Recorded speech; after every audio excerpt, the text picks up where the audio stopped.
సమస్తమైనటువంటి ప్రపంచమంతా కూడా ఆ జగదంబ యొక్క కనుసన్నల్లోనే నడుస్తుంది. మనకు లలితా సహస్రనామంలో చెప్తారు, ఉన్మేష నిమిషోత్పన్న విపన్న భువనావళి అని. అంటే ఆ జగదంబ అమ్మవారు కనురెప్ప వేసి కనురెప్ప తీసే లోపల కొన్ని భువనభాండాలు సృష్టించబడతాయి, నడపబడతాయి, నాశనం కూడా అయిపోతాయి. అంటే అమ్మవారి యొక్క కనురెప్పలోనే ఎన్నో మహాద్భుతాలు జరిగిపోతాయి, ఎన్నో సృష్టులు జరిగిపోతాయి. అలాంటి జగదంబని ఉపాసన చేయడము అంటే అంతకు మించిన గొప్ప అదృష్టము, యోగము ఇంకొకటి ఉండదు.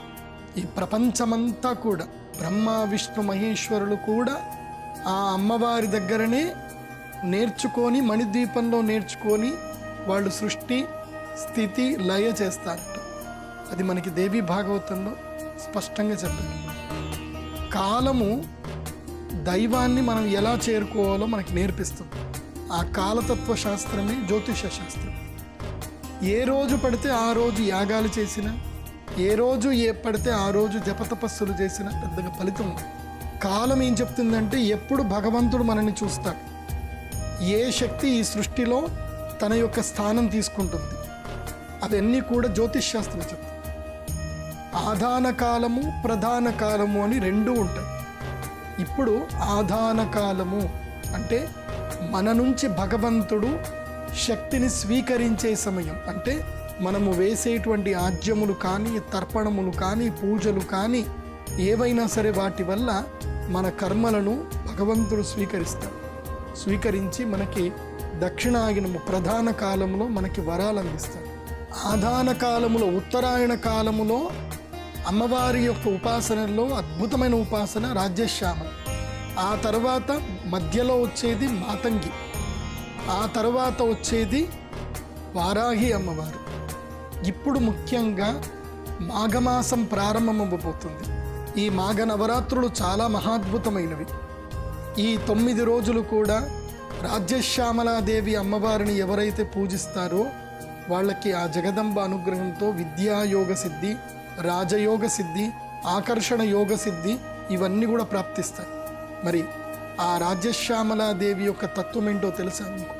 ముఖ్యంగా ఈ రాశి ఫలాల కార్యక్రమం చూస్తున్న మీ అందరికీ చెప్తున్నాను ఏంటంటే, 5 సంవత్సరాలు దాటిన మీ పిల్లలందరికీ కూడా వసంత పంచమి రోజున అక్షరాభ్యాసం మళ్ళీ చేయించండి. 5 సంవత్సరాల నుంచి 12 సంవత్సరాల వరకు పిల్లలకి ప్రతి వసంత పంచమి రోజున మళ్ళీ అక్షరాభ్యాసం చేయించండి. అక్షరాభ్యాసం అంటే వాళ్ళు ఫిజిక్స్లో ఫెయిల్ అయితే ఫిజిక్స్, వాళ్ళు కెమిస్ట్రీలో బాగలేకపోతే కెమిస్ట్రీ అభ్యాసం చేయించండి, మ్యాథ్స్ బాగలేకపోతే మ్యాథ్స్ అభ్యాసం చేయించండి. వాళ్ళు దేనిలో అయితే కనుక రాణించట్లేదో ఆ యొక్క వసంత పంచమి రోజున ఆ యొక్క విద్యాభ్యాసం ప్రారంభం చేయించండి. అది విశేషంగా అమ్మవారి యొక్క సన్నిధానంలో చేయించండి. వసంత పంచమి రోజున ఎవరైతే గనక రాజ్యశ్యామలాదేవి అమ్మవారి యొక్క యాగం చేస్తారో వాళ్ళకి మహాద్భుతమైన శక్తి సిద్ధి కలుగుతుంది. ఎందుకోసమంటే ఆ రోజు వసంత పంచమి రోజున ఆ శ్రీ మహాసరస్వతీదేవి మాతంగి రాజ్యశ్యామలాదేవి దశమహావిద్యలో ఒక మహాశక్తి అయిన ఆ శక్తి మన భూలోకానికి విచ్చేస్తుంది.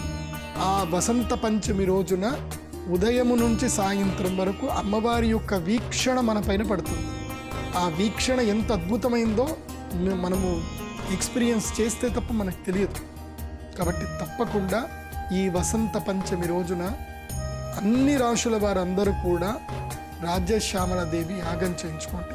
ముఖ్యంగా మకర కుంభ రాశుల మకర, కుంభ, మీన, వృశ్చిక, ధనస్సు, అదేవిధంగా కర్కాటక రాశి వారు తప్పకుండా చేయించుకోండి. మాణిక్య వీణాం ఉబలాలయంతిం మదాలసా మంజుల వాగ్విలాసాం మహేంద్ర నీలద్యుతి కోమలాంగీం మాతంగ కన్యాం మనసా స్మరామి. ఆ రాజ్యశ్యామలాదేవి యొక్క అనుగ్రహాన్ని మీరు అందరూ పొందండి. ఎందుకోసమంటే నేను పరిహారం చెప్పకుండా మీకు ఎన్ని రాశి ఫలాలు చెప్పినా కేవలము మీరు మీ అద్దంలో ముఖం చూసుకున్నట్టే. ఇప్పుడు మనం అద్దంలో ముఖం చూసుకుంటాము, ముఖం బాగలేదంటే ఏం చేస్తాం? దువ్వెన తీసుకొని దూసుకుంటాం, చక్కగా మేకప్ చేసుకుంటాం. మీ పిల్లలందరూ కూడా ఈ రాజ్యశ్యామలాదేవి యొక్క అనుగ్రహాన్ని పొందాలి. రాజకీయ యోగం కావాలనుకునేవారు, ప్రభుత్వ ఉద్యోగం కావాలనుకునేవారు, వ్యాపారంలో మహాద్భుతంగా రాణించాలంటే ఆకర్షణ యోగ సిద్ధి కావాలి. ఇవన్నీ రావాలి అని అంటే ఆ రాజ్యశ్యామలాదేవి అనుగ్రహం కావాల్సింది.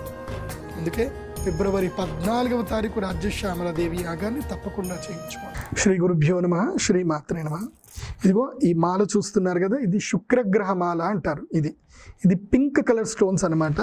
ఇవి మనకి ఇండియాలో దొరకవు, ఇవి వేరే కంట్రీలో దొరుకుతాయి. ఈ మాలని గనక మీరు ధరిస్తే మంచి వశీకరణ శక్తి వస్తుంది. అందరూ మిమ్మల్ని చక్కగా ఆకర్షింపబడతారు. ఎక్కడ వెళ్ళినా సరే ఆ చిన్న చిన్న ఉద్యోగాలు, రాజకీయాలు కొన్ని ఉంటాయి చూడండి, అవి అన్నీ కూడా మీకు కనుమరుగైపోతాయి. ఇది ఆకర్షణ సిద్ధిని కలిగించే మాల. దీన్ని శుక్రగ్రహ మాల అంటారు. స్త్రీలకైనా పురుషులకైనా ప్రేమ సమస్యలున్నా ఈ మాల చాలా మంచిది. అయితే ఇది ఊరికే వేసుకొని ఇవన్నీ అవుతాయనుకుంటే కుదరదు. ఇది వేసుకొని సూర్యోదయ వేళల్లో 6 నుంచి 7 గంటల సమయంలో కూర్చొని మెడిటేషన్ చేయాలి. కేవలం కూర్చొని సోహం మెడిటేషన్ చేయాలి. ఇన్హేల్ సో, ఎగ్జేల్ హమ్ అని అనుకుంటూ సైలెంట్గా కళ్ళు మూసుకొని 11 నిమిషాల పాటు ఈ మాల స్కిన్కి తగిలేటట్టుగా వేసుకొని మెడిటేషన్ చేయాలి, స్త్రీలైనా పురుషులైనా. దీనివల్ల మీ అభిష్టం నెరవేరే అవకాశం ఉంటుంది. ముఖ్యంగా బాంధవ్యాలకు, ప్రేమ, వాత్సల్యం గురించి ఈ మాల చాలా మంచిది. భోగభాగ్యాలు కూడా కలిగే అవకాశం ఉంటుంది దీనివల్ల. ఇది 8 mm ఉంటుంది. దీని కాస్ట్ 5000 రూపీస్. స్క్రీన్ మీద కనిపిస్తున్న 9248000143కి గూగుల్ పే కానీ ఫోన్పే కానీ చేయండి. మీకు నమ్మకం ఉంటేనే చేయండి. నేను చెప్పిన మెడిటేషన్ చేస్తే మోస్ట్లీ సక్సెస్ అవుతారు. So believe it and grab the opportunities.